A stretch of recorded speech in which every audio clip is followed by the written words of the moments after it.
Tonight, Christians continue to face a threat of death or conversion in Iraq, all while ISIS militants continue toward their goal in what, by all accounts, is a Christian genocide.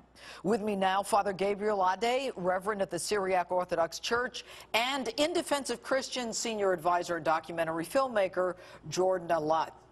All right, gentlemen, the brutality that we're hearing about is unthinkable. You've both been in contact with Christians in Iraq. Father, what are they telling you?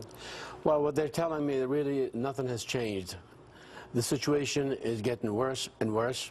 People are not receiving any of this humanitarian airdrop, food or drinks. They're saying that the water gets blown up in the air before it gets to Earth. You know, so to they're not getting mountains. the food?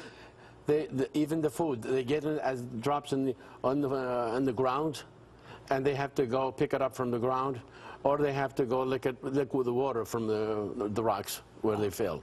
And Jordan, what are you hearing? We have many contacts in the Mosul and Erbil area, and they've said the same thing, that the situation has been getting worse over the last couple of weeks. There's one man in particular that I've been talking to the last few days, and he's pretty much holed up in his house. A few days ago, he was able to get his family out. ISIS rolled in, took over the town. It's between Mosul and Erbil, and he's stuck there. He's afraid to leave. He's been told to stay in his home. He doesn't have food. He doesn't have water. A friend of his tried to leave and was actually shot on his motorcycle trying to flee the area. So he's very concerned. His family is concerned. What is he going to do? Is he going to starve to death? Is he going to get killed trying to leave?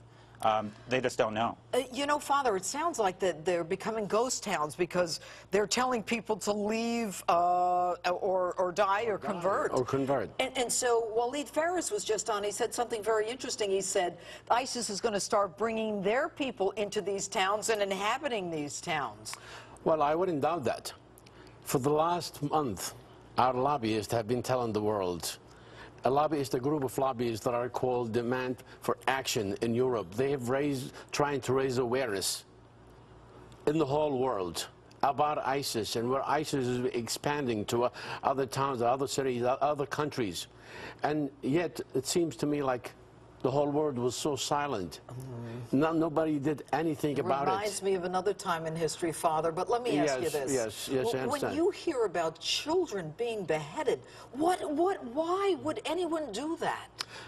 Well, that is not normal. These are not human beings that are committing these crimes. They are barbaric people. They are brainwashed to do something like this against the Christians, against the Syriac, Assyrian, Chaldean, the indigenous of people of this land. I'll tell you. Go ahead. Yesterday, the United Nations celebrated the International Day of the World Indigenous People. And Ban Ki-moon said that it is the responsibility of the world and the whole nations to protect, to ensure the legal rights of the indigenous people.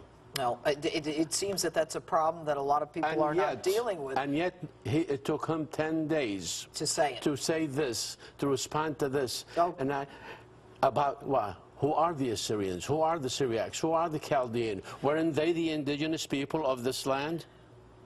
But it took them just an attack on the city of Sinjar, where there are Yazidis there, and the Peshmerga who ran away from things, just to raise their awareness, to start speaking about these people. Well, listen, I'm not against the idea.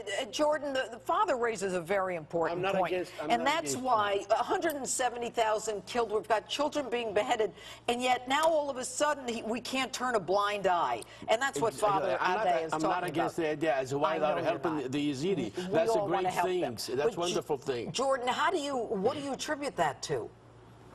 Well, I think that our elected officials, the only thing they care about is getting reelected. So we need to, and you're doing a great job of this, but the media in general isn't and hasn't. We need to make people aware, and so that they can put pressure on their elected officials to do something. To do and what? So far that to do hasn't- what? I mean, you got a president who's saying, I'm not going in until they have a unity government.